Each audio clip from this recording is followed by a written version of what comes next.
তিন নম্বর বলেছি কোরআন মানে নামাজ, জিকির মানে কি নামাজ। জিকিরের আরেকটা অর্থ হলো নামাজ। বললে আপনি দলিল কোথা থেকে পেলেন? ওলামাদের জিজ্ঞাসা করুন। ইয়া আইয়ুহাল্লাযীনা আমানু ইযা নুদিয়া লিস-সালাতি মিন ইয়াউমিল জুমআতি ফাসআউ ইলা যিকরিল্লাহ।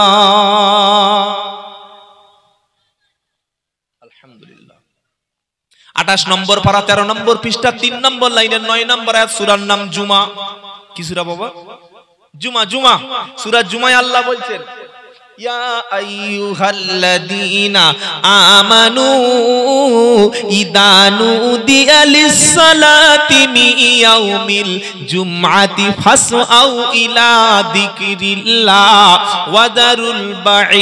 ও ঈমানদারেরা, জুমার দিনে যখন তোমাদেরকে আমার ঘরে আসার জন্য আযান দেওয়া হবে, ডাকা হবে, ব্যবসা বাণিজ্য কাজকর্মকে বন্ধ করে, দোকানপাটকে বন্ধ করে আমার জিকিরের দিকে মুফাসসিরিনরা বলেছেন। তাফসিরে ইবনে কাসিরটা খুলুন, তাফসিরে জালালাইনটা, তাফসিরে তাবারি, তাফসিরে মাযহারি, এই সমস্ত তাফসিরগুলো খুলে দেখুন। এখানে ইলা যিকরিল্লাহ শব্দের অর্থ মুফাসসিরিনরা করেছেন যে নামাজের দিকে এসো। কোন নামাজ? জুমার নামাজ। আযান যখন হয়ে গেল, একজন মুসলমানের প্রথম কাজ হবে ব্যবসা বাণিজ্য কাজকর্ম সবকিছু ত্যাগ করে দিয়ে নামাজের দিকে আসা। নামাজের একটা নাম হলো জিকির। নামাজের একটা নাম কি বলেন? জিকির। তাহলে জিকিরের তৃতীয় অর্থ কি বললাম? নামাজ। বাংলাদেশে এমন এমন পীর সাহেব আছে বাবা, জীবনে একক নামাজ পড়ে না, এত গাঁজা খায় গোপের এই সাইডটা পুরো লাল করে ফেলেছে, ও নাকি পীর সাহেব। নামাজ নাই সে পীর, ও তো শয়তান। আবার কেউ কেউ বলছে আমার হাতে মুরিদ হলে নামাজ লাগে না। বলুন তো, আল্লাহর নবী সাল্লাল্লাহু আলাইহি ওয়াসাল্লামের হাতে যারা বায়াত হয়েছিলেন, যে সমস্ত সাহাবাদেরকে নবী জান্নাতের সুসংবাদ দিয়েছিলেন, তার পরের দিন থেকে সব নামাজ ছেড়ে দিয়ে বাড়ি বসেছিলেন, তাই তো? কি বলছেন? আচ্ছা, এই যারা বলছেন নামাজ লাগে না, পীর সাহেবের হাতে হাত দিলে উনি পার করে দেবে, ওনার দামাম ধরে কাঁধ ধরে পার হয়ে যাব, তাদের লক্ষ লক্ষ মুরিদ আছে না নাই? আর বলছেন না কেন? আচ্ছা, ওদের লক্ষ লক্ষ মুরিদ কেন আছে? তার একটা কারণ আছে। এই লক্ষ লক্ষ অন্ধ গোঁড়া অশিক্ষিত মুরিদগুলি তারা মনে করে, আপনারা, আমি যখন পীরের কথা বলবো আপনি ভাববেন যে দুই শ্রেণীর পীর, একটা হাক্কানি, একটা হচ্ছে 2 নম্বর। আমি কিন্তু হাক্কানি পীরের বিরুদ্ধে একটা শব্দ কোনোদিন বলি না আর বলবো না। হাক্কানি পীরদের দ্বারাই আমরা ইসলাম এই উপমহাদেশে পেয়েছি, বলি না আলহামদুলিল্লাহ। তাদের অবদান অস্বীকার করছে আমাদের মাথার তাজ, কিন্তু সমস্যা এই ভণ্ডগুলো নিয়ে, এরাই ইসলামটাকে ধ্বংস করে ফেলছে। তারা বলছে নামাজ লাগে না। বললে কেন? বললে আল্লাহর নবী সাল্লাল্লাহু আলাইহি ওয়াসাল্লাম 53 বছর বয়স নামাজ ফরজ হয়েছে। নবী 53 বছর বয়সে, কি আপনারা জানেন না? 53 বছর বয়সের আগে, মিরাজ থেকে আসার আগে বা 40 বছর নবুয়ত পাওয়ার আগে আল্লাহর নবী জীবনে একক নামাজ পড়েছিল? তখন মুরিদরা বলছে না হুজুর আমরা জানি না, আপনি বলুন। পীর সাহেব বলছে শোনো, 40 বছর বয়সের আগে আল্লাহর নবী তো কোনোদিন নামাজ পড়েনি নবুয়ত পাওয়ার আগে, সুতরাং আমার দরবারে আসলে নামাজ লাগবে না। মুরিদ বলছে তাহলে হুজুর ঠিক বলেছে। লক্ষ লক্ষ মুরিদ, যদি নামাজটা মাফ করে দেওয়া হয় তখন তো মুরিদ বেড়ে যাবে। কি করে যাবে না? যাবে না। 2 নম্বর আরেকটা দলিল দিচ্ছে, ইয়া আইয়ুহাল্লাযীনা আমানু লা তাকরাবুস সালাত। 5 নম্বর পারা 4 নম্বর পৃষ্ঠা 3 নম্বর লাইন 43 নম্বর আয়াত, সূরার নাম নিসা। তাদের দলিল ভণ্ডদের জানেন, হে বিশ্বাসী ঈমানওয়ালা, তোমরা নামাজের কাছেই যেও না। আপনি কোরআনটা খুলুন, এই সেম যে শব্দটা বললাম একই শব্দ লেখা আছে। ও বিশ্বাসী ঈমানদারেরা, নামাজ পড়ো না, দূরের কথা নামাজের কাছেই যাবে না। বলুন তো, এটা যদি একটা জেনারেল শিক্ষিত একটা সাধারণ ব্যক্তি মুসলমানের হাতে বলি, এই দেখো কোরআন শরীফের সূরা নিসার 43 নম্বর আয়াতে আল্লাহ বলছে নামাজের কাছে যাবে না, তো মানুষের নামাজ পড়তে যাবে? আল্লাহ বলেছে যাবেন, বল না। তখন ওই মুরিদরা বলছে কই আমাদের, তাহলে ইমাম সাহেব বলছে নামাজ পড়তে, বলছে ইমাম সাহেব কোরআন সব পড়েনি, এই তো তোমার হাতে দলিল দিচ্ছি দেখো যে আল্লাহ বলছে নামাজের কাছে যেও না। তখন মুরিদরা বলল হ্যাঁ হ্যাঁ আমার বাবা ঠিক বলেছে, আল্লাহ বলেছে নামাজের কাছে যেও না, কিন্তু পরের বাক্যটা বলেনি। রাজীব গান্ধী, ইন্দিরা গান্ধী, বা ধরুন আমাদের প্রধানমন্ত্রী মাননীয় নরেন্দ্র দামোদর দাস, মোদি তো টাইটেল, মোদি কিন্তু প্রধানমন্ত্রীর নাম না, টাইটেল। যেমন আমার নাম আব্দুল্লাহ জুবার শেখ, আমার শেখটাই টাইটেল, ওরকম মোদি হচ্ছে টাইটেল, ওনার নাম নরেন্দ্র দামোদর দাস। তো কেউ যদি বলে নরেন্দ্র দামোদর দাস মোদি উনি কুকুর পুষতে ভালোবাসতেন, এই কথার মধ্যে কোনো ভুল নেই। কিন্তু কেউ যদি ওই পাশের লাইনটা কেটে দিয়ে বলে আমাদের নরেন্দ্র দামোদর দাস মোদি কুকুর, কি ঝামেলা আছে না? নেই। একদল লোক যারা তাকে অনেকে আমাদের সম্মানিত প্রধানমন্ত্রী, তারা দলের সঙ্গে আমরা সাপোর্ট করি না, কিন্তু তিনি তো প্রধানমন্ত্রীর পদটা তো আমাদের সম্মান করতে হবে, এটা মাথা রাখতে হবে। উনি মোদি না হয়ে যদি ওখানে ওই আমি হতাম বা অন্য কেউ হতো, তাহলে সেটা প্রধানমন্ত্রী পদটা সম্মান। তা আপনি তাহলে বলছেন যে নরেন্দ্র মোদী কুকুর, কিন্তু কুকুর পুষতে ভালোবাসতেন, এইটা আর কেউ বলছে না। কোরআনে কি লেখা আছে পুরো বাক্যটা পড়তে হবে, মাঝখান থেকে কেটে দিলে চলবে না। কোরআন ভুল বোঝার একটা অর্থ হলো আগের পরের আয়াত না পড়া, এটা কোরআনের ভুল ব্যাখ্যা হয়ে যায়। কোরআন যখন ব্যাখ্যা করতে হবে সবসময় দেখতে হবে আগে কি বলেছে পরে কি বলেছে। 2 নম্বর এই আয়াতটা কিসের জন্য, প্রেক্ষাপটটা কি, শানে নুজুলটা কি, আপনাকে জানতে হবে কোথাকার আয়াত কোথায় লাগিয়ে দিচ্ছেন। আল্লাহ বলছে ইয়া আইয়ুহাল্লাযীনা আমানু, উনি পিশাব বলেছে ঠিক কিন্তু কেটে দিয়েছে, কি গো, লা তাকরাবুস সালাতা ওয়া আনতুম সুকারা, আসল শব্দটা বলেনি। হে বিশ্বাসী ঈমানওয়ালা, তুমি নামাজের কাছেই যাবে না যখন নেশা করে মাতাল থাকো। তুমি মদ খেয়েছো মসজিদে নামাজ পড়তে যাবে, এটা তোমার তো কোরআন মানা করেছে। কি শুনছেন আপনারা? আল্লাহ বলছে শোনো, নেশা করে নামাজের নিকটবর্তী হয়ো না। আর পিশাব ওয়ান্তুম সুকারাটা উড়িয়ে দিয়েছে। পিশাব বলছে শোনো, নামাজের কাছেই যেও না, মুরিদ বাড়বে না কমবে। বিনা খাটনি বিনা পরিশ্রমে সারা বছর খাবো ঘুরবো, আর বছরে একদিন এই পিশাবের কাছে উরসে চলে যাবো, বেশ 1 বছর ট্যাক্স মকুব। ঈমান আনার পরে দ্বিতীয় কাজ হচ্ছে নামাজ। বলি সুবহানাল্লাহ। ঈমানের 5টা স্তম্ভ ইসলামের: 1 ঈমান, 2 সালাত নামাজ, 3 সিয়াম বা রোজা, 4 হজ, 5 হলো যাকাত। 5টি। আপনি নামাজ পড়ছেন না, আপনি মুসলমান বলে দাবি করবেন কিভাবে? একজন নারীর জন্য পুরুষের চাইতে জান্নাতে যাওয়া সহজ। নবী সাল্লাল্লাহু আলাইহি ওয়াসাল্লাম বলেছেন ইজা সাল্লাত খামসাহা ওয়া সামাত শাহরাহা ওয়া আসানাত ফারজাহা ওয়া আতাত বালাহা। বলুন বাংলাটা বলুন। নবী সাল্লাল্লাহু আলাইহি ওয়াসাল্লাম বললেন একটা নারী যদি 4টি কাজ করে: 1 5 ওয়াক্ত ফরজ নামাজ, 2 রমজানের রোজা, 3 স্বামীর খেদমত, 4 হচ্ছে তার লজ্জাস্থান হেফাজত ফরজ পর্দা। এই 4টি কাজ যদি আজকের কোনো মেয়ে ছেলে আজ থেকে নিয়ত করে যে আমি নামাজ কাজা করব না, পবিত্র থাকলে রমজানের রোজা কাজা করব না, আর কোনোদিন স্বামীর অপমান করব না, স্বামীর খেদমত করব, যা বলবেন তাই শুনবো, আর 4 নম্বর আমার ফরজ পর্দাটা আমি করে চলবো, তো ওই মেয়েটা মরণের সাথে সাথে জান্নাতের সব দরজাগুলি আল্লাহ খুলে দেবে, আর যে দরজা দিয়ে খুশি মন চাইবে জান্নাতে চলে যাবে। একজন সুবহানাল্লাহ বলেনি, কেন বলেনি? মেয়েদের বলেছি বলে। আপনারা খুব চালাক। বলি সুবহানাল্লাহ বিহামদিহি সুবহান। এবার মায়েরা বাড়ি চলে যান, আপনাদের আর বক্তব্য হয়ে গেছে। কি গো, জানাতে তো বলে দিলাম 4টি কাজ। তাহলে আপনি চিন্তা করুন, নামাজ ছাড়া একজন মুসলমান থাকে না। মান তারাকা সালাতা মুতাআম্মিদান ফাকাদ কাফারা। কেউ যদি ইচ্ছা করে নামাজ তরক করে সে কুফরি করলো। আচ্ছা, আপনারা জানেন যে শয়তান খালি একটা সেজদা দিতে অস্বীকার করেছিল? কি গো? ওয়াইদ ক্বালা রাব্বুকা লিল মালাইকাতি ইসজুদু লি আদম ফাসাজাদু ইল্লা ইবলিস আবা ওয়াস্তাকবারা ওয়া কানা মিনাল কাফিরিন। আমি ফেরেশতাদের বললাম সেজদা দাও। সেজদা মানে মাথা নিচু করা আল্লাহর সামনে। আল্লাহ ছাড়া কারোর কাছে সেজদা দেওয়া কি বাবা? জোরে বলেন না, হারাম। কবর দেখলে বাবা কিন্তু বেঈমান হয়ে গেল। এই কপালটা, এই নাকটা, এই সুন্দর চেহারাটা কে বানিয়েছে? জোরে বলেন আল্লাহ। আল্লাহর সামনে, আল্লাহ ছাড়া পৃথিবীর কোন ব্যক্তির সামনে, ধরুন মনে করুন 1 মিনিটের জন্য আল্লাহ নবী সাল্লাল্লাহু আলাইহি ওয়াসাল্লাম এই ধরছি কেশপুরে এসে গেলেন, ধরুন 1 মিনিটের জন্য এসে গেলেন, তো আপনারা রসুলের ভক্তিতে সকলে মিলে রসুলের সামনে এরকম মাথা নিচু করে আর একটু মাথা ঠুকে দিলেন বা পায়ের উপরে ইয়া রাসূলুল্লাহ বলে মাথা নিচু করলেন। এটা ঈমান যাবে না থাকবে? যাবে। লা তাসজুদু লিশ-শামসি ওয়ালা লিল-কমার ওয়াসজুদু লিল্লাহিল্লাযী খলাকাহুন্না ইন কুনতুম ইয়াহু তা'বুদুন। আল্লাহ বলছে আকাশের যে চাঁদ, আকাশের সূর্য, এগুলো তোমরা সিজদা করো না। কি গো, শুনছেন আপনারা? সিজদা করো তাকে, এগুলো যিনি বানিয়েছেন তিনি কে? আল্লাহ। এই কেশপুরে এমনও মাজার আছে পুরুষরা ছাড়া মহিলারা মাজারে ভিড় বেশি করে এবং মনে করে যিনি মাজারে আছেন তার কাছে সেজদা করলে তিনি মনে হয় আল্লাহর কাছে আমাকে পৌঁছে দেবেন। মনে রাখবেন। আচ্ছা, একটা প্রশ্ন করি, তারপরে আপনারা উত্তরটা দেবেন, তারপরে মাসলাটা বলছি। আপনার এলাকায় মানুষ মারা যায় বাবা? মারা যায়, স্বামী মারা যায় যায়, এই ছেলে মারা যায়, ভাই মারা যায় যায়। পুরুষ মানে চারজন, চার শ্রেণীর মধ্যে হয় ভাই, নয় স্বামী, নয় ছেলে, আর নয় বাপ। এই চারের বাইরে তো কেউ নাই। পুরুষ আমরা, আমি কারো বাপ, আমি কারো স্বামী, আমি কারোর ওই ভাই, আর কারোর ছেলে। কি গো আপনারাও তাই? বলুন তো, একটা মেয়ে তার বয়স হলো 65 বছর, তার ছেলেকে পাগলের মতো ভালোবাসে, ছেলেটার বয়স ওই 28 বা 40। এখন এই ছেলেটা মারা গেছে, মাটা শুনে সঙ্গে সঙ্গে অজ্ঞান হয়ে গেছে, হুঁশ হারিয়ে ফেলেছে।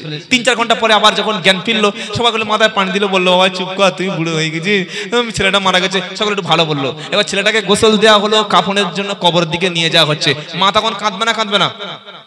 মা কাঁদবে, কেঁদে কবরস্থানে যাবে, মাটি দেবে, জানাজা পড়বে, কবরের কাছে গিয়ে দোয়া করবে হাত তুলে। করে তো বাবা? করে না? করে না? আচ্ছা ধরুন স্বামী মারা গেছে, ও ছেড়ে দিলাম ছেলে, স্বামী যার সঙ্গে তার শারীরিক সম্পর্ক, অর্ধাঙ্গিনী, যিনি যার কাছে স্বামী স্ত্রী কোনো লজ্জা নাই, একই সঙ্গে থাকা, একই সঙ্গে খাওয়া, 60 বছর সংসার করেছে। স্বামী মারা গেছে 60 বছর বয়সে, আর বিবির বয়স তখন 57 বছর 6 মাস, 57.5 বছর। তখন এই বিবিটা স্বামীর খাটিয়াটা কাঁধে করে নিয়ে কবরস্থানে গিয়ে কবরের লাশ শুইয়ে দিয়ে বুকে দুমুঠো মাটি দেওয়ার আগে স্বামীর জানাজা পড়ে কবরের পাশে হাত তুলে কাঁদে, তাই তো? আরে সকলে বলছেন না কেন? না, ভাই মারা গেছে, ভাইয়ের বাড়ি কোথায়? ভাইয়ের বাড়ি হলো মেচেদা, চলে গেছে ছুটে, আমার ভাই মারা গেছে, আমি যাবো। যেতে পারো, অসুবিধা নেই। ভাইয়ের জানাজাটা পড়লো, ভাইকে মাটি দিল, আর কবরস্থানের পাশে গিয়ে হাত তুললো। এটা করেন না? করেন না? করেন না। ঠিক আছে, ভাই ছেড়ে দিলাম, স্বামী ছেড়ে দিলাম, ছেলে ছেড়ে দিলাম, সবচাইতে বড় আত্মীয় বা নিজের রিলেটেড ফাদার্স, নিজের বাবা, যারা বাবা হয় তাদের মতো নিকট আত্মীয় কেউ নাই। বলুন তো, বাপ মারা গেলে মেয়েরা গিয়ে বাপের গোসল দেওয়া, খাটিয়া ধরা, কাফন পরানো, কবরস্থানে যাওয়া, মাটি দেওয়া, হাত তুলে দোয়া করা, করে না? করে না? করে না। স্বামীর ক্ষেত্রে যেতে পারলেন না, ভাইয়ের ক্ষেত্রে যেতে পারলেন না, সবচাইতে নিজের মুহররম, নন মুহররম, মুহররম যারা, মানে যাদের মুখ দেখলে, যাদের সঙ্গে কথা বললে পাপ নাই, সেটা ভাই, নিজের ছেলে, নিজের বাপ, নিজের স্বামী। এই এত মুহররম ব্যক্তির কবরে যেতে পারলেন না, দোয়া করতে পারলেন না, তাহলে কোন আস্তানায় কোন একটা ওলি বা পীর কি শুয়ে আছে সেখানে গেলেন কি করে? নিজের বাপের কবরে যাওয়া যদি জায়েজ না হয়, কোন অন্য পীর সাহেবের কবরে যাওয়া জায়েজ? জোরে বলুন, সকলে বলুন, একসাথে বলুন। এটা যখন না বলে দিলেন, আপনার বাড়ির বিবিটা বা আমার মা যারা এসছেন, আপনি নিজেকে প্রশ্ন করুন যে আমার বাপের কবরে যাওয়ার জন্য ইসলাম অনুমতি দেয়নি, আমার ভাইয়ের কবরে যাওয়ার জন্য ইসলাম অনুমতি দেয়নি, আমার ছেলের কবরে যাওয়ার জন্য অনুমতি দেয়নি, তাহলে আমাকে আজমিরে যাওয়ার অনুমতিটা কোন পীর সাহেব দিল? কি শুনছেন আপনারা? পাথর চাপড়ি যাওয়ার অনুমতিটা কোন পীর সাহেব দিল? কি গো, মাজারের আস্তানায় যাওয়ার অনুমতিটা কোন পীর সাহেব দিল? লাআনা রাসূলুল্লাহ সাল্লাল্লাহু আলাইহি ওয়াসাল্লাম যাওয়ারাতিল কুবুর, আল্লাহর নবী বললেন ওই নারীর উপর বদদোয়া, অভিসম্পদ গজব। কোন নারী? যে নারী কবর জিয়ারত করে, কবরের উপরে ওই আলো জ্বালায়, ওদের উপরে রাসূলের লানত বদদোয়া রয়েছে। যত মা এসেছেন তওবা করুন, জীবনে কোনোদিন কোনো কবরস্থানে, কোনো আস্তানায়, কোনো বাবার কাছে যাব না। যাওয়া মানেই আপনি আল্লাহর সঙ্গে নাফরমানি করলেন। এবার প্রশ্ন হলো যে ওই আজমির শরীফে যাওয়া যাবে কিনা? শুনুন খুব ভালো করে। মুসলমানরা নামাজও পড়ে, আবার কবরকে মনে করে উনি ক্ষমতাওয়ালা। আচ্ছা, এই ভারতবর্ষের জমিনে সবচাইতে যাকে বড় ওলি বলে মানি আমাদের অনেকের কাছে, খাজা মহিউদ্দিন চিশতি রহমতুল্লাহ আলাইহি। ঠিক বলছি না ভুল বলছি? খাজা মহিউদ্দিন চিশতি রহমতুল্লাহ আলাইহির কাছে যদি কেউ 7 বার যায়, একটা হজের সওয়াব পাওয়া যায়। সকলে জোরে বলুন সুবহানাল্লাহ। আপনি বলছেন সুবহানাল্লাহ নয়, আর কত লোক এখানে বসে আছে যে খাজা বাবার কাছ থেকে ঘুরে এসেছে। কি গো, কেউ ফেরে না খালি হাতে খাজারে তোর দরবারে। প্রচুর মানুষের বিশ্বাস, উফ আল্লাহ, বিয়ে করেছি 3 বছর, 4 বছর, 5 বছর, মেডিকেল দেখিয়ে, ডাক্তার দেখিয়ে, মানে সমস্ত রকমের সেক্সোলজিস্ট দেখিয়ে পর্যন্ত ফেল হয়ে গেছে, এখন শেষ ডাক্তার খাজা বাবা। তার কাছে যাই, গিয়ে বলি এ বাবা, আমি 10 বছর বিয়ে করেছি, আপনি একটা ব্যবস্থা করুন, তার পরের বছর টাটকা ছেলে হবে। বলুন সুবহানাল্লাহ। তাই তো? ও মুসলমান, খাজা বাবা বেশক আল্লাহর ওলি, তাকে অপমান করে কথা বলার কোনো অধিকার নাই, কিন্তু সন্তান দেওয়ার ক্ষেত্রে খাজা বাবার 1% ক্ষমতা নাই। এটা আপনাকে বিশ্বাস করতে হবে। বললে কি সন্তান তাহলে কে দেবেন? পারা নাম্বার 25, পৃষ্ঠা নাম্বার 13, লাইন নাম্বার এই 7 পৃষ্ঠা 13 নম্বর লাইন 49, 50 নম্বর আয়াত, সূরার নাম সূরা। আল্লাহকে জিজ্ঞাসা করি যে আল্লাহ সত্যি কি খাজা বাবার ছেলে দিতে পারে না? সত্যি কি তিনি আমার বাঁচা স্ত্রীর কোনো ব্যবস্থা করতে পারে না? কোরআন শোনো, তোমার ঈমান পাল্টে যাবে। যদি মুসলমান হও, কোরআন শুনে বিশ্বাস করো, ইয়াহাবু লিমান ইয়াশাউ ইনাসা ওয়া ইয়াহাবু লিমান ইয়াশাউ যুকুর আও ইউযাউবিযুহুম যুকুরানা ওয়া ইনাসা ওয়া ইয়াজআলু মান ইয়াশাউ আকিমা। আল্লাহ পাক বলছেন শোনো, আমি যাকে খুশি তাকে কন্যা সন্তান দান করি, যাকে খুশি পুত্র সন্তান দান করি, আবার যাকে খুশি পুত্র আর কন্যা দুটোই দিই। কি আছে না, কটা ছেলে বাবা? একটা ছেলে দুটো মেয়ে। আর এখন তোমাদের উইকেট দুটো, একটা ছেলে একটা মেয়ে, একটা রান আউট একটা অল আউট। রান আউট কেন? ড্রাইভারের সঙ্গে পাড়ার লোকের সঙ্গে পালিয়ে গেল, তাই রান আউট মানে মেয়েটা। আর অল আউট কেন? বাইক চালাতে গিয়ে মাল মদ খেয়ে ট্রাকের সঙ্গে মেরে হা হয়ে পড়ে আছে, অল আউট হয়ে গেল। দুটো তো।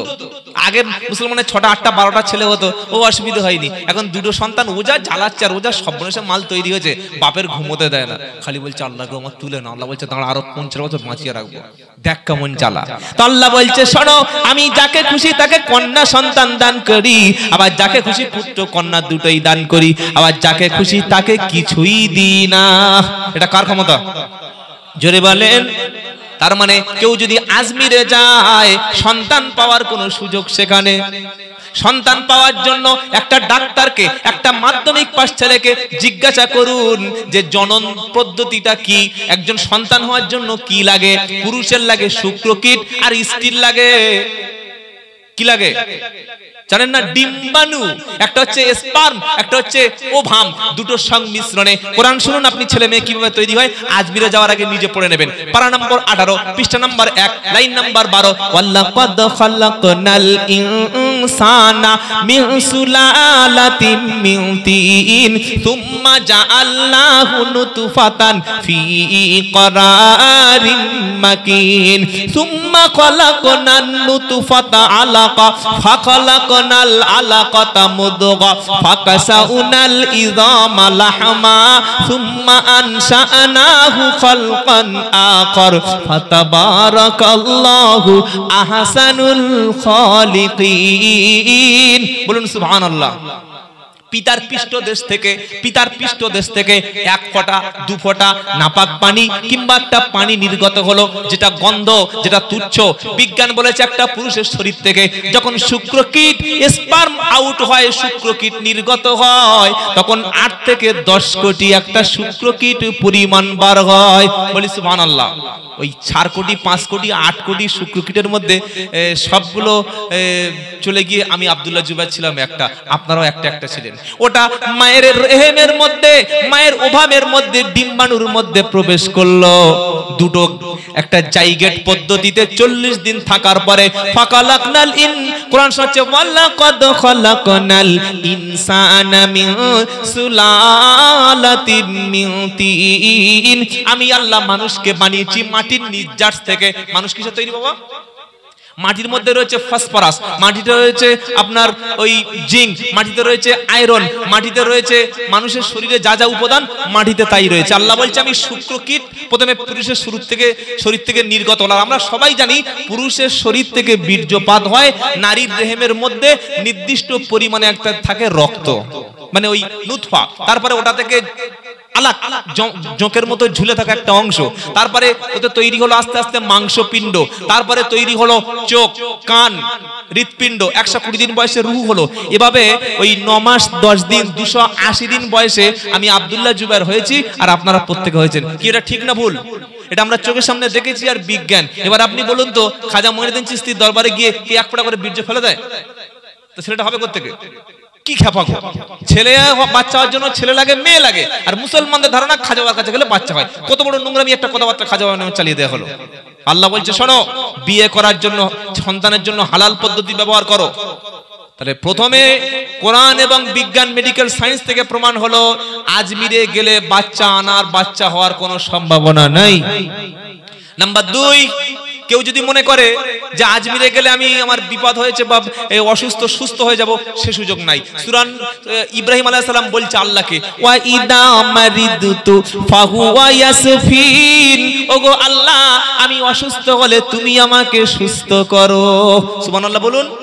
আমরা যদি হঠাৎ করে অসুস্থ হয়ে যাই তো ডাক্তার দেখাবো, মেডিকেলের ওষুধ খাবো, ব্লাড টেস্ট করব, রক্তের রিপোর্ট করব, নাকি ছুটে আজমিরে চলে যাব? কোনটা বাবা? আরে বলছেন না কেন? নাকি পাথর চাপড়ি যাবেন, নাকি বলবেন হুজুর একটু ব্যবস্থা করো? আগে ডাক্তারের কাছে যাবেন। আল্লাহর নবী বলেছেন অসুস্থ হলে তোমরা চিকিৎসা গ্রহণ করো।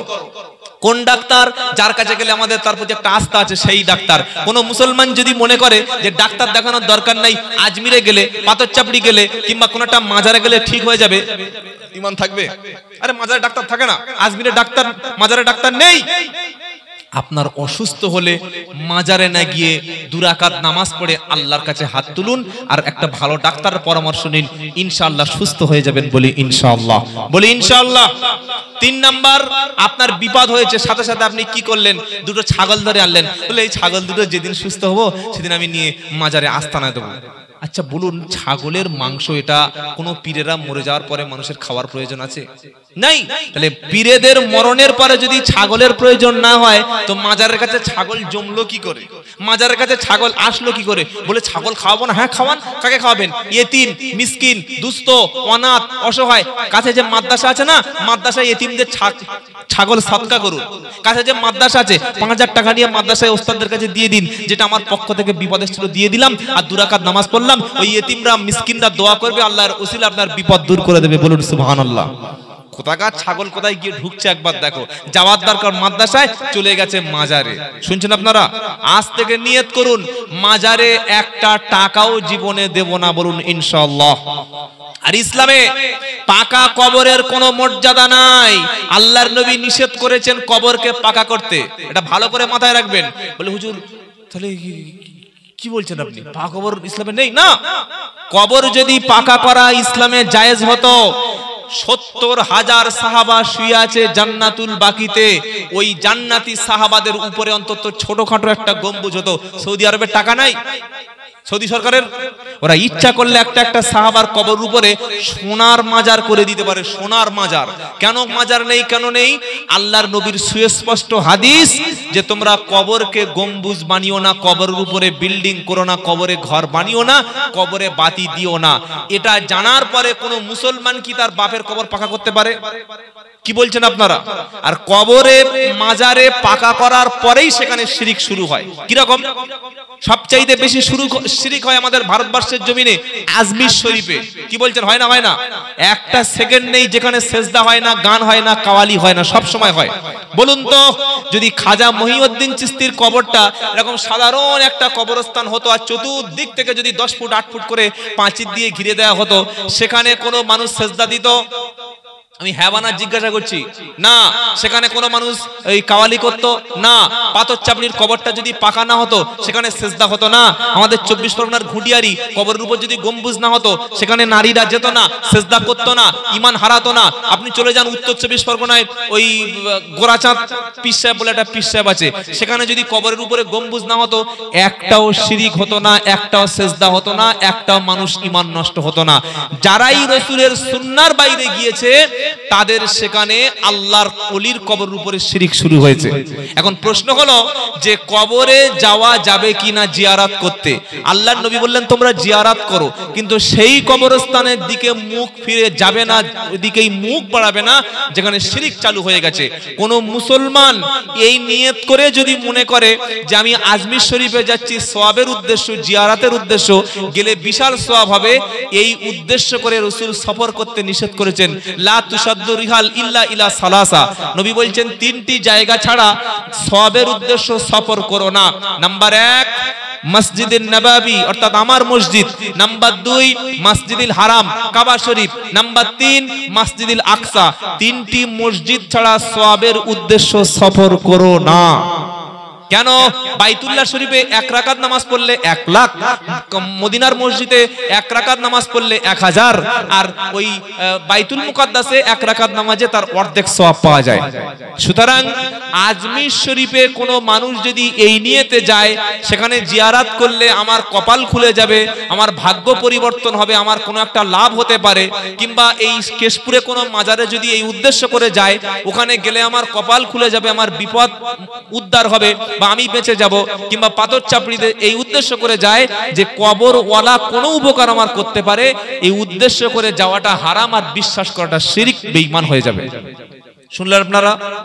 আর কোন মেয়ে ছেলের জন্য, কোন মহিলার জন্য বাপের কবর ভাইয়ের কবরে যেমন যাওয়া জায়েজ না, ঠিক কোন পীরের কবরে, কোন আল্লাহওয়ালার কবরে কোন মহিলাদের জিয়ারত করা হারাম, হারাম এবং হারাম। প্রত্যেকটা মা বোন এই বিষয় থেকে, শিরক থেকে আপনি হেফাজত থাকবেন। আল্লাহ ঈমান হেফাজত করুক।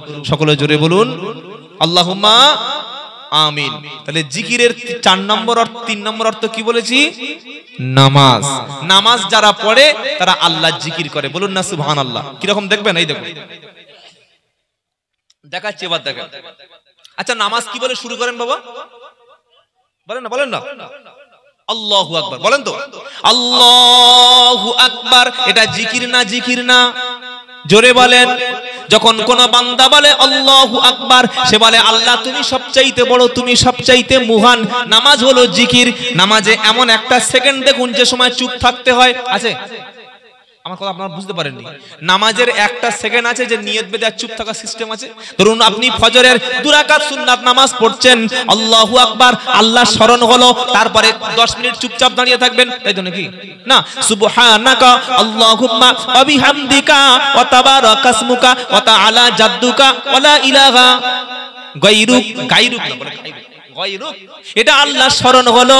এবার পড়ছেন আউযু বিল্লাহি মিনাশ শাইতানির রাজিম, বিসমিল্লাহির রহমানির রহিম, এটাও আল্লাহর নামে জিকির হলো। তারপরে সূরা ফাতিহা, ওটাও আল্লাহ স্মরণ হলো। আর একটা সূরা পড়লেন, ওটাও আল্লাহ স্মরণ হলো। আবার আল্লাহু আকবার বলে রুকুতে গেলেন, ওটা আল্লাহ স্মরণ হলো। সুবহানা রাব্বিয়াল আযীম 3 বার পড়লেন, এটা আল্লাহ স্মরণ হলো। উঠে সামি আল্লাহু লিমান হামিদা, যে ব্যক্তি আল্লাহর প্রশংসা করে তিনি শুনতে পান। বলুন সুবহানাল্লাহ। আর ভণ্ড পীরেরা কি বলছে? যে আল্লাহর কাছে ডাইরেক্ট যাওয়া জানা মাধ্যম লাগে। কত বড় ভণ্ডামি শেখাচ্ছে, সাধারণ মানুষের ঈমান নষ্ট করছে। সামি আল্লাহু লিমান হামিদা, যে ব্যক্তি আল্লাহর প্রশংসা করে তিনি শুনতে পান। মাঝখানে একটা পীর সাহেব, একটা মুফতি সাহেব, একটা ফকির সাহেব, একটা কোন ওই আস্তানার বাবা এসে মাঝখানে বলেছে যে হ্যাঁ সামি আল্লাহু লিমান হামিদা ওটা আল্লাহর কাছে যাবে না, বা আল্লাহ তোমার ডাক শুনবে না, আমি তোমার নামাজটা পৌঁছে দিচ্ছি, এরকম কোনো দলিল আছে? নেই। আল্লাহ বলছেন, নবী সাল্লাল্লাহু আলাইহি ওয়াসাল্লাম বলতেন সামি আল্লাহু লিমান হামিদা, যে ব্যক্তি আল্লাহর প্রশংসা করে তিনি নিজে কানে শুনতে পান। তাহলে আল্লাহর প্রশংসা করলে আল্লাহ যদি শুনতে পান, তাহলে আল্লাহর ডাকলে আল্লাহ শুনতে পাবে না, এই বিশ্বাস কেন? পুরো নামাজটাই জিকির। রব্বানা লাকাল হামদ, জিকির, আল্লাহ স্মরণ। সিজদায় গিয়ে সুবহানা রাব্বিয়াল আলা, আল্লাহ স্মরণ। নামাজটা হচ্ছে একটা জিকির। সকলে আজ থেকে তওবা করুন, আর জীবনে কখনো ফরজ নামাজ কাজা করব না। বলি ইনশাআল্লাহ, বলি ইনশাআল্লাহ। আপনার বাচ্চার কত বছর বয়স হলে নামাজের জন্য বলবেন? মোটামুটি ওই গ্রাজুয়েশন কমপ্লিট করার পরে, কি চাকরি পাওয়ার পরে। হাদিস শুনুন, মুরু আওলাদাকুম বিসসালাত ওয়া হুম আবনা সাবআ সিনিন। নবী বললে শোনো, তোমার বাচ্চার বয়স যখন 7 বছর হবে তখন তুমি নামাজের নির্দেশ দেবে। আর বাচ্চা 10 বছর হলে নামাজ না পড়লে একটু ডোজ দাও। কি দাও? একটু ডোজ দাও, একটু হালকা ক্যাপসুল দাও। ইসলামে কিন্তু মানুষকে মারার অধিকার দেওয়া হয়নি, বাচ্চাকে মারা তো আরো নির্মম অত্যাচার। কিন্তু নবী বললেন বাচ্চার নামাজ পড়তে অস্বীকার করলে হালকা ডোজ দাও। 7 বছর থেকে অর্ডার, আর 10 বছরের ডোজ দাও। এবার আপনি ভাবুন যে আমার বাচ্চাটা 7 বছর বয়সে নামাজি বানাতে পেরেছি, 7 বছর বয়সে কোরআন জানে, 7 বছর বয়সে হাতে 22,000 টাকা দামের মোবাইল নিয়ে এসে টিকটক করছে। আর এই মাধ্যমিক পড়া মেয়েগুলোর হাতে যে কি জিনিস যে আছে আল্লাহই জানে। প্রত্যেকটা মেয়ের টিকটক অ্যাকাউন্ট রয়েছে, ইনস্টাগ্রামে এমন ছবি, বাপের পিছনের কাপড় ছিঁড়ে যাচ্ছে মেয়ের পোশাক পরাতে, আর মেয়ের পিছনের কাপড়টা ছিঁড়ে যাচ্ছে ফলোয়ার বাড়াতে। কি শুনছেন আপনারা? আস্তাগফিরুল্লাহিল আযীম, আস্তাগফিরুল্লাহ। নিজের ছবি দায়ুস তো তারা যারা টিকটক করা মেয়েদের বাপ দায়ুস, যারা ইনস্টাগ্রামে ছবি ছাড়ে ছবিগুলো আপলোড করে এদের বাপ মা হলো দায়ুস, যারা ফেসবুকে প্রতিদিন একটা করে লিপস্টিক মেখে নতুন ভ্রু প্লাগ করে আর ছবি ফেসবুকে আপলোড করে এই মেয়ের বাপ তো দায়ুস। আপনি আপনার মেয়ের ফোন হাতে তুলে দিয়েছেন, রাত 10টার পরে কার সঙ্গে ভিডিও কলে কথা বলছে, সে চ্যাটে কি করছে, মেসেঞ্জারে কার সঙ্গে হাই হ্যালো গল্প করছে, প্রেমের স্টোরি করছে, আপনি একবার খবর নেবেন না? বলে হুজুর এখনকার ছেলে মেয়েরা শুনে না। এখনকার ছেলে মেয়েরা শুনলে বললে হবে না। আপনার ছেলে মেয়ে আপনার কাছে আমানত। 7 বছর বয়স থেকে নামাজ পড়াবেন, 10 বছর বয়সে নামাজ না পড়লে একটু হালকা প্রহার করবেন, আর মেয়ের 18 বছর বয়স হয়ে গেলে, লেখাপড়ার শিক্ষা হয়ে গেলে সঙ্গে সঙ্গে বিয়ে দেবেন। বলুন ইনশাআল্লাহ, বলুন ইনশাআল্লাহ। বর্তমান যুগে ঈমানের হেফাজত করার জন্য বিয়ের বিকল্প নাই। আল্লাহ আমাদের সবাইকে যেন 5 ওয়াক্ত নামাজ পড়ার তৌফিক দেন। সকলে বলুন আল্লাহুম্মা আমিন। কিয়ামতের দিন সর্বপ্রথম হিসাবটা কিসের হবে? নামাজের হিসাব, তাই তো? আউয়ালু মা ইউহাসাবু বিহিল আবদু ইয়াউমাল কিয়ামাতিস সালাত। কিয়ামতের দিন প্রথম হিসাব হবে কুরবানির। কি গো? প্রথম হিসাব হবে দাড়ি রাখার? না না না, প্রথম হিসাব হলো নামাজ। নামাজ যার হিসাব মিলে গেল, অন্য সমস্ত আমল মিলে গেল। বলি সুবহানাল্লাহ। এটা এত বড় গুরুত্বপূর্ণ ইবাদত যে নামাজ পড়া মানে হলো আল্লাহর সঙ্গে আমার সম্পর্ক তৈরি হলো। বলুন না সুবহানাল্লাহ। নামাজটা আল্লাহর সঙ্গে বান্দার সম্পর্ক, রিলেশন, আল্লাহর সঙ্গে এমন একটা রিলেশন সম্পর্ক তৈরি হয়ে গেল যে আমি আল্লাহ, আমি বান্দা বলবো আর আমার আল্লাহ শুনবেন। বলুন ইনশাআল্লাহ। আমার মনের কষ্ট দুঃখ কার সাথে বলবো? কার সাথে? আল্লাহর সাথে। সকলে বলুন 5 ওয়াক্ত নামাজ পড়বো। বলি ইনশাআল্লাহ। শুধু নামাজ পড়লে হবে না, দাওয়াতও দেবেন। কি গো? গ্রামে যেখানে বেনামাজি তাদের ঘরে ঘরে দাওয়াত দেবেন। 4 জন 5 জন জুমার দিন মসজিদ থেকে বার হবেন। জুমার দিন মসজিদ থেকে বার হয়ে একজনকে একটু সামনে দিয়ে বাড়িতে বাড়িতে ডেকে আনবেন। বলেন ইনশাআল্লাহ। এটা শুনলে অনেকে মনে করবে যে এটা কি নিয়ম হলো? আপনি কি বলছেন? আল্লাহর হেদায়েত করলে হেদায়েত হবে, আমি ওর ডাকতে যাবো কেন? কি গো? অনেক মূর্খ বলে যে আল্লাহকে হেদায়েত করলে হেদায়েত হবে, আমি ডাকতে যাব না। আচ্ছা আপনি বলুন, আপনি চাকরি পেয়েছেন, আপনি অফিসে যাননি, বেতন আপনার দেবে তো? কি বলছেন? দেবে না। মাঠে ধান রোপণ করতে যাননি, টাকা পাবেন তো? পাবেন না। দোকানে মাল তুলেছেন, দোকান খোলেননি, ব্যবসা করেননি, লাভ হবে? হবে না। তো এগুলো করার জন্য আপনার ইচ্ছা লাগবে, শক্তি লাগবে, যেতে হবে, তবে আল্লাহ দেবে। আর আপনি বলছেন আল্লাহ হেদায়েত করলে তবে মসজিদে যাব, এই বলে বাড়িতে সারা জীবন শুয়ে থাকুন, জীবনে মসজিদে যেতে পারবেন না। এটা কোনোদিন বলবেন না যে আল্লাহ হেদায়েত করলেই তবে যাব।